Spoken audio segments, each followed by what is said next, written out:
Hey there, everybody out there in YouTube land. Today I'm going to talk about my Lakeside Anvil I picked up about 8 or 10 years ago. I'm just starting to restore it. I've been using it on occasion to bend or to straighten bent pieces of metal and rod. Nothing big. No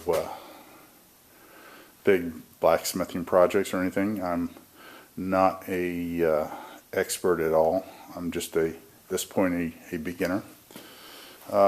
It's a anvil made by Lakeside,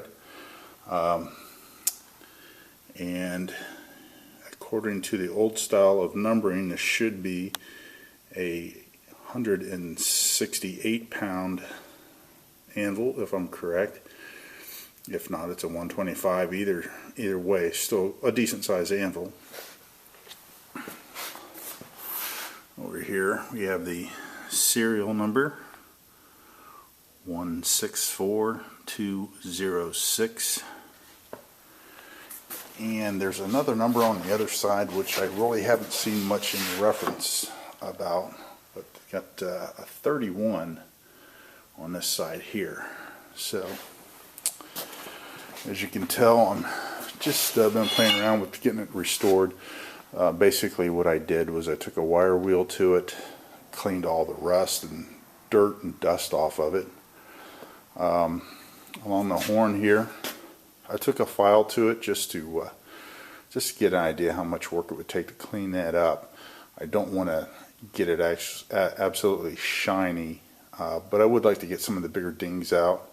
I took a little burr on the bottom edge of the tip that was out there. I took that off. The top is fairly straight. There's a slight dip in the middle, and it's kind of crowned from end to end. So the shiny part that you see on there is about 2 minutes with a belt sander with a very coarse belt. It looks to be that it has a steel top along here with this seam. There's a really nice bevel here on the edge, a rounded edge. I'm going to keep that. This step right here is pretty crowned from side to side. As you can see, it kind of crowns in this way and this way. But I don't think I'm going to do a whole lot with that. The biggest problems is there's a nice little chunk on this corner, and right up here I've got a nice little ding. I may weld those up, those little spots, just to square those up just a little bit, just to make sure there's no cracks in there. And the only other thing that I could find is that looks like a crack, but it seems to me more to be kind of a fold done, just kind of like a crease from the casting, not really a crack. It's I've cleaned it out and it's fairly smooth. So I'm not going to really, I may or may not weld that. I haven't decided yet. But my basic goal is to flatten the top a little bit more, not to make it absolutely perfect, but just there's about maybe a 1/16 of an inch dip in the middle, and it's crowned about 1/8 of an inch from side to side. So I want to take at least a little bit of that out. There's the wood block that it came on. It's a 12 by 12 creosote soaked piece of oak. I believe that this might have been like part of a railroad trestle or something like that. Maybe a scrap piece off of that. I took the original brackets off that were holding it to the wood. I did square the top. I have a little bit more sanding to do. There's still a little bit of wobble to it, so I need to do a little bit more sanding to get this square. And then I'm going to weld up some new brackets across here, and with some tabs coming out across the feet to hold that on, and just to kind of give it an old school look. I'm going to use some square head lag screws to screw that down to hold that, make it look, you know, period appropriate. I also have a couple nails that I took out of this chunk of wood here. I'm going to clean these up, straighten them out, and I'm going to reuse them to have to hold tongs or whatever I can get. Might go out to the farm and have my mom kind of hook me up with some of my grandfather's old tongs. I believe he still has maybe some out there. Keep them in the family, keep them used. I've got this mounted on a cart because space is at a premium in my garage. Right now I have all my woodworking stuff in here too, which I am going to move out to a shipping container, which will be another video. Basically what I did was I had 3 sheets of 3/4 inch BC plywood that I laminated and made one nice thick base.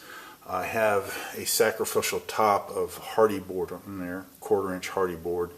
That'll protect from hot metal, chips, that kind of thing like that. I wanted to keep that off of there, so keep the cart a little nicer.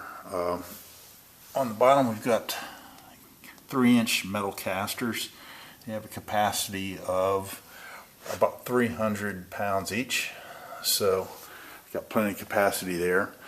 And also, as added weight, I've got a Lincoln Buzz box, I've got a metal bender, and my oxyacetylene torch, a little setup there. So it's real handy. If I want to do something, I can take this outside and, you know, on the concrete driveway, use it there, and not have to have the noise and dirt inside the garage because it's attached to the house. If the weather's nice enough anyway. And to keep this a little more stable when I'm working, I made these wedges. They're just made from a piece of twisted 2x4 that wasn't good for anything else but to use for scrap. And it's real simple to use.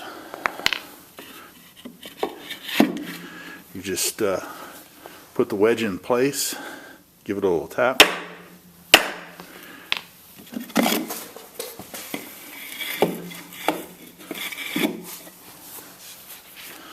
one on the other side, and that cart's not going anywhere. Now I do have 4 of them, one for each corner, but I'll probably make a couple more for the middle or the ends depending on which end I'm using.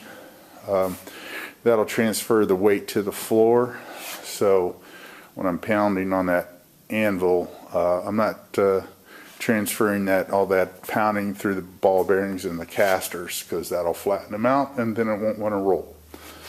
So leave your comments, tell me what you think.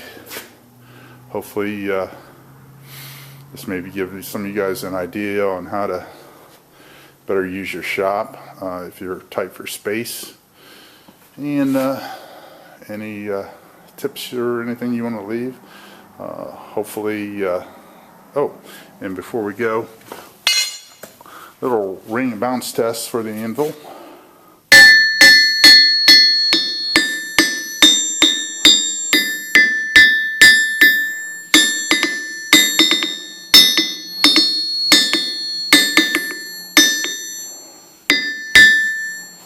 So let me know what you think.